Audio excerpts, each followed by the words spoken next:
रमेश जी और कुसुम जी को 3 बेटे और एक बेटी हैं। सबसे बड़ा बेटा है राजीव, दूसरे नंबर पर जुड़वा बेटा बेटी हैं राज और तान्या, और सबसे छोटा बेटा है साहिल, जो अभी कक्षा 8 में पढ़ता है। रमेश जी के घर नई बहू का आगमन हुआ था। नई बहू रिद्धिमा बेटे राजीव के साथ ही काम करती थी। शादी संपन्न हो जाने के बाद एक एक करके सभी चले गए। मेहमानों के शोरगुल से भरा घर सूना सा लगने लगा। अब रमेश जी वापस ऑफिस जाने लगे। राज और तान्या कॉलेज जाने के लिए किताबें समेटे सुबह घर से निकलने लगे। राजीव की भी छुट्टियां समाप्त हो गई। वह भी उठते ही झटपट नहा धोकर और नाश्ता कर ऑफिस रवाना होने लगा। रिद्धिमा ने भी ऑफिस फिर ज्वाइन कर लिया, पर सारे दिन उसे पति राजीव की याद आती रही। जब घड़ी देखती तो उसे लगता उसकी घड़ी चलना भूल गई है। दिन था कि किसी तरह काटे नहीं कटता था। सारा ध्यान शाम के 8 बजने पर अटका रहता, जब उसका पति से मिलना होता। राजीव और रिद्धिमा का प्रेम विवाह था। रिद्धिमा के पिता साधारण परिवार के थे। वे श्रेष्ठ ब्राह्मणों में से गिन जाते थे।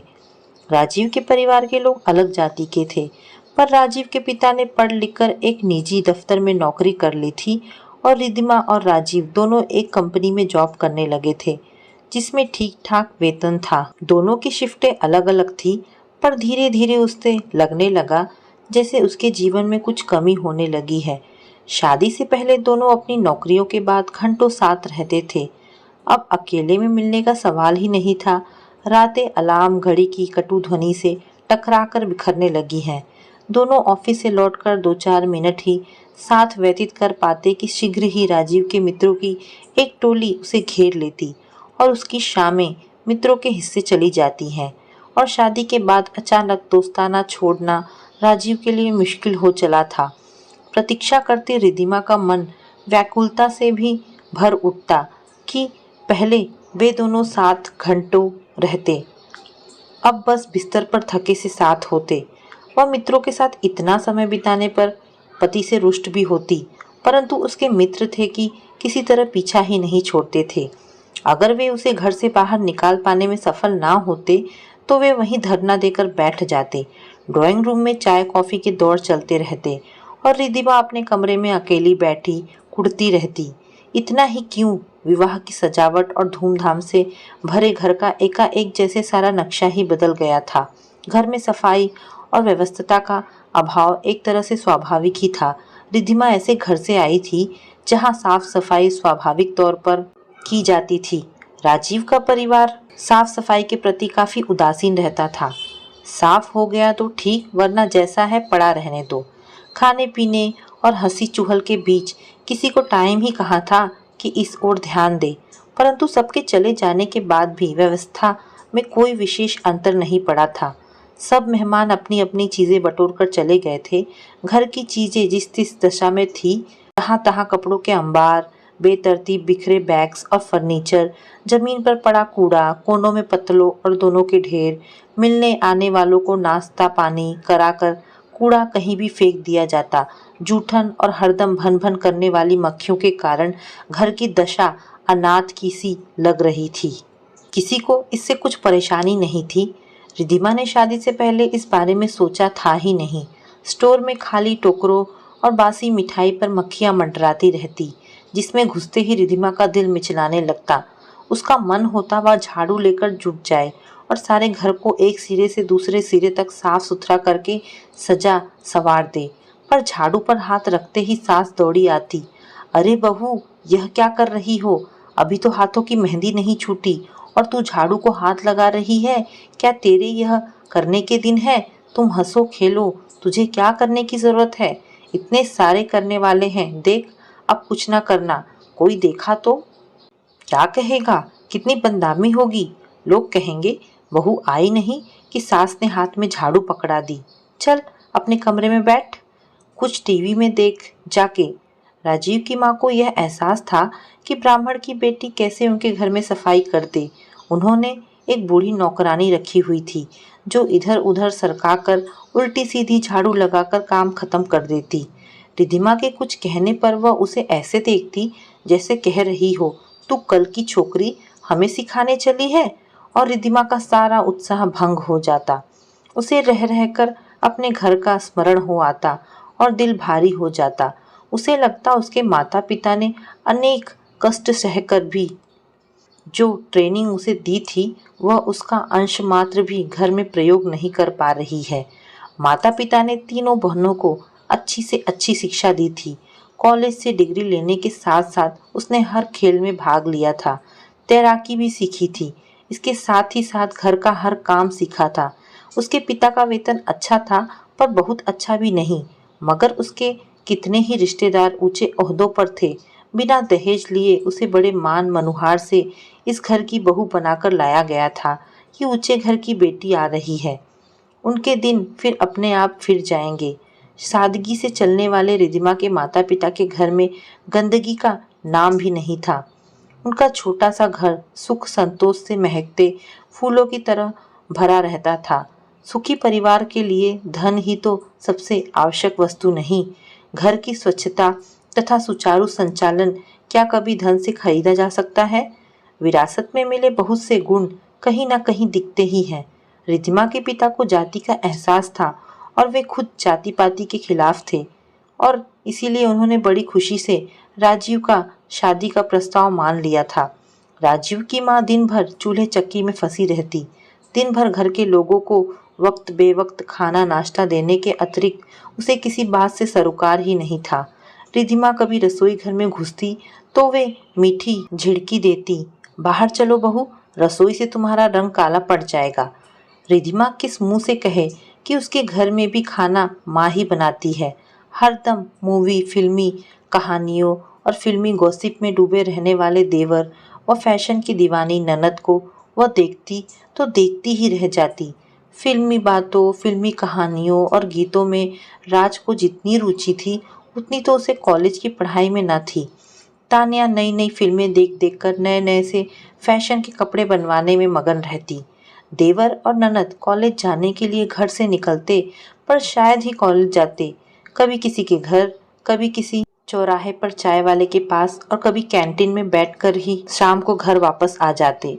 और सबसे छोटा देवर आकाश, वह बस्ता लेकर निकलता तो गली के मोड़ पर ही गुल्ली डंडा खेलने बैठ जाता। साल 2 साल फेल होकर अगली क्लास में पहुंचना स्वाभाविक बात हो चुकी थी। नतीजा निकलने पर थोड़ी पिटाई करने के बाद सब कर्तव्य की पूर्ति कर देते और उसे फिर से उसके हाल पर छोड़ दिया जाता। मगर उसका पति राजीव इन सब से अलग था और इसीलिए वह अच्छा कमा रहा था। वह साफ सुथरा था, हर व्यक्ति के पास कुछ काम था और वह उसमें मस्त था। दूसरा क्या कर रहा है इससे किसी को सरोकार नहीं था। कभी कभी रिद्धिमा को लगता वह अकेली रह गई है।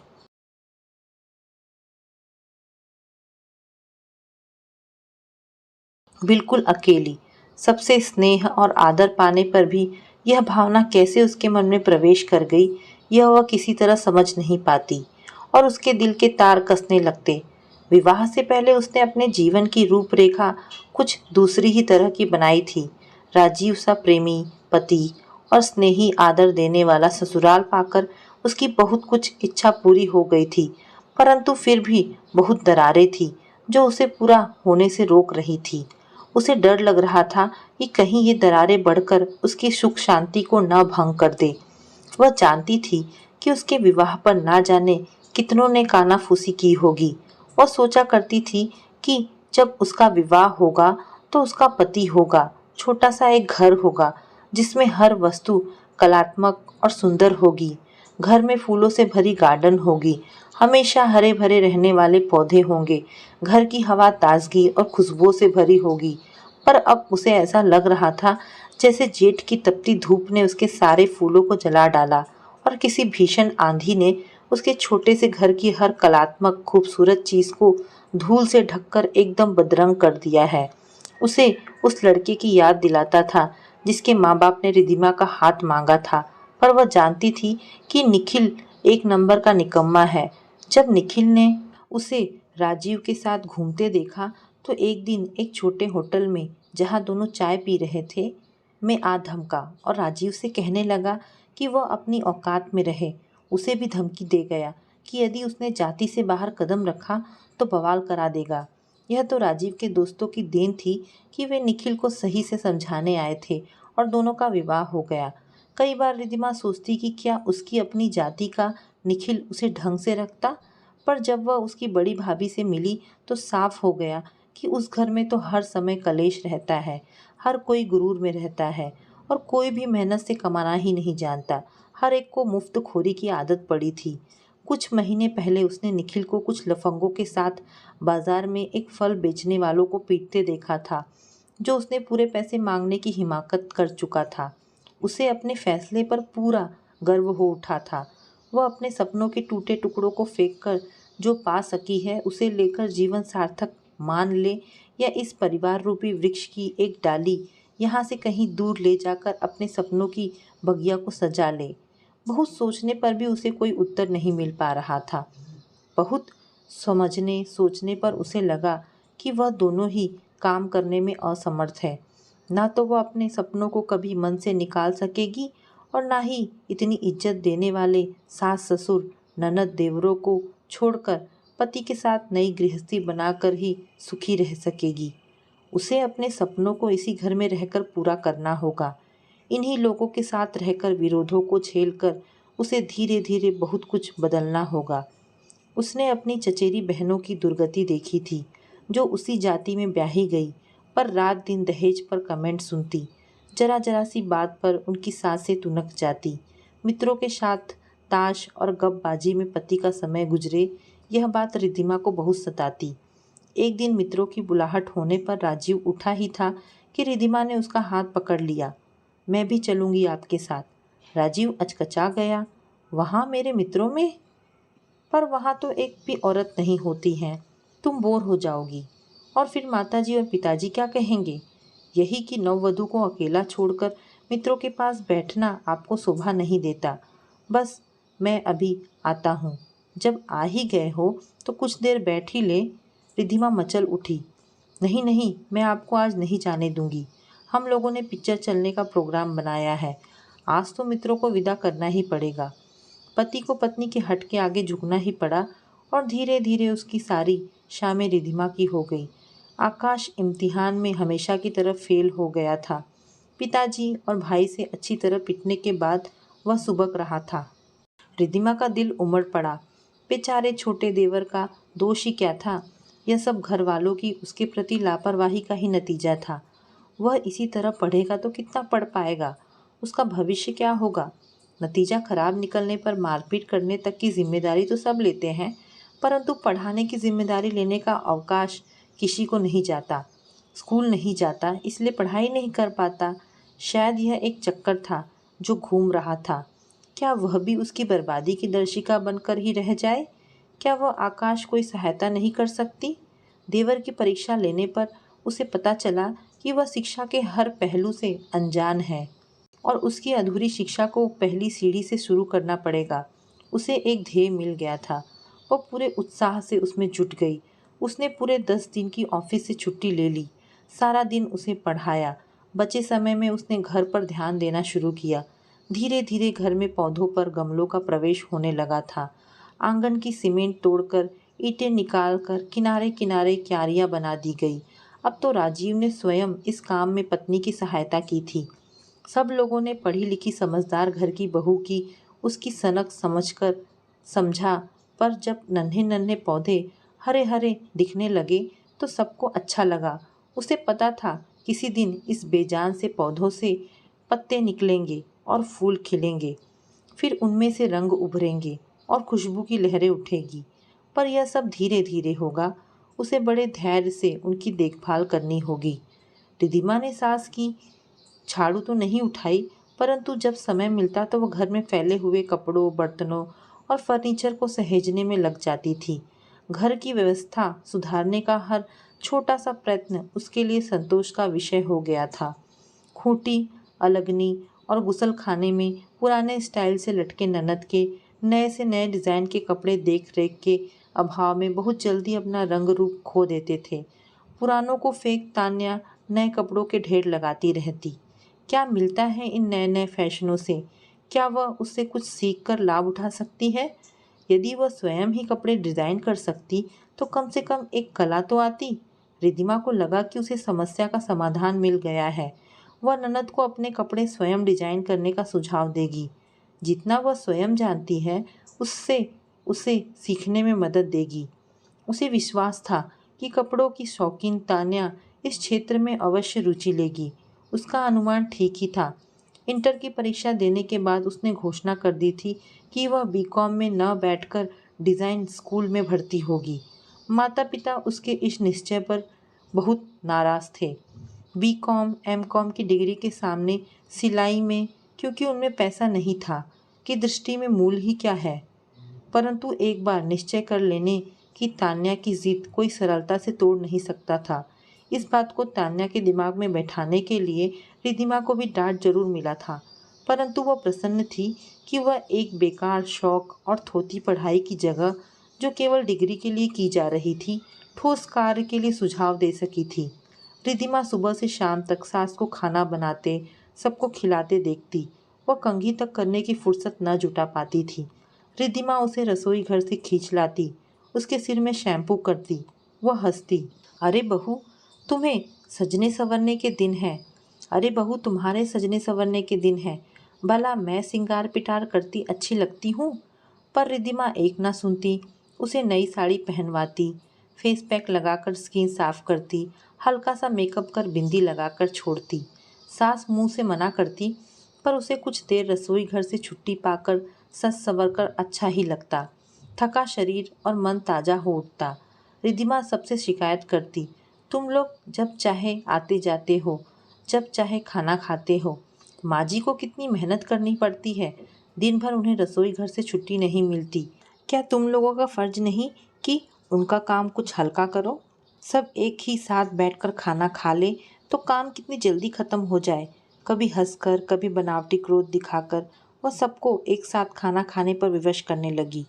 नई बहू का मन रखने के लिए ससुर भी ताश छोड़कर उठ जाते और खाने की मेज पर पहुंच जाते। राजीव की बुआ जी आई हुई थी। वह भाभी को रसोई घर से निकलकर मुंह हाथ धोकर कंघी चोटी करते देख रही थी। वह हंसकर बोली, वाह दीदी, घर में नई बहू क्या आई, लगता है कि तुम पर ही जवानी आ गई। इस उम्र में सजने संवरने का शौक लग गया है। तुम ही क्या देख रही हूँ, तुम्हारे सारे घर की रंगत बदल गई है। मुझे लगता ही नहीं कि यह पहले वाला घर है। माथे पर बिंदी लगाती कुसुम जी भी हंसी। हमारी तो जैसे तैसे गुजर गई, पर जब घर में पढ़ी लिखी होशियार बहू आ जाए तो अपने को बदलना ही पड़ता है। रिद्धिमा बाहर खड़ी सब सुन रही थी। वह मुस्कुराई।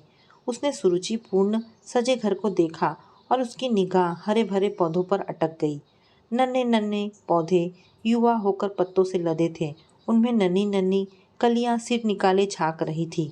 उसे लगा अब देर नहीं, शीघ्र ही उसकी बगिया से रंग बिरंगे फूल खिल उठेंगे और उसका घर महकती हवाओं से भर उठेगा। वह प्रसन्न थी कि उसने परिवार के बाग से पौधा उखाड़कर अपनी दुनिया अलग नहीं बसाई।